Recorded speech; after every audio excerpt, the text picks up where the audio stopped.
Use பண்ண காண்டம் failure ஆச்சுங்கிறதுனால அந்த காண்டம் company மேலேயே கேஸ் போட்ட ஹீரோவோட ஒரு சூப்பரான ஸ்டோரியை பத்தி தான் இந்த வீடியோல பார்க்க போறோம். நல்ல ஒரு வேலைக்கு போய் கை நிறைய சம்பாரிச்சு சேர்த்து வச்சு நல்ல ஒரு நிலைமைக்கு வந்ததுக்கு அப்புறம் தான் குழந்தை பெத்துக்கணும்னு முடிவுல இருக்க நம்ம ஹீரோவுக்கு திடீர்னு ஒரு நாள் இவரோட ஒய்ஃப் மாசமாயிட்டாங்க அப்படின்னு தெரிஞ்சதும் இவ்வளவு நாள் பாதுகாப்பா தானே இருந்தோம் அப்படிங்கிற சந்தேகத்திலையும் இனிமே என்ன பண்ண போறோம் அப்படிங்கிற பயத்திலையுமே இதை நினைச்சு நினைச்சு நம்ம ஹீரோவுக்கு தூக்கமே வராது.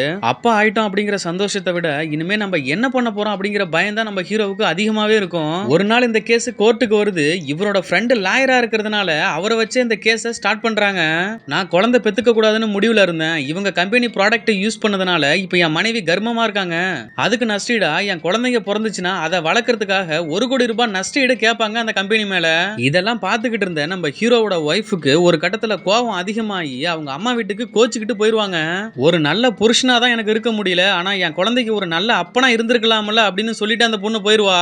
தென் அதுக்கப்புறம் இவங்க 2 பேரும் ஒன்னு சேர்ந்தாங்களா இல்லையா? ஹீரோ போட்ட கேஸுக்கு இந்த கோர்ட் என்ன தீர்ப்பு கொடுத்துச்சு அப்படிங்கிறது தான் இந்த படத்தோட மீதி கதை. ஓவராலா அந்த படத்துல கொஞ்சம் காமெடி, கொஞ்சம் எமோஷனல், நல்ல ஒரு ஃபேமிலி டிராமா மூவியை தான் எடுத்திருக்காங்க. படத்தோட பேரு டிஸ்கிரிப்ஷன்ல கொடுத்திருக்கேன். படம் தமிழ் டப்பிங்கோட இருக்கு, மிஸ் பண்ணாம பாருங்க.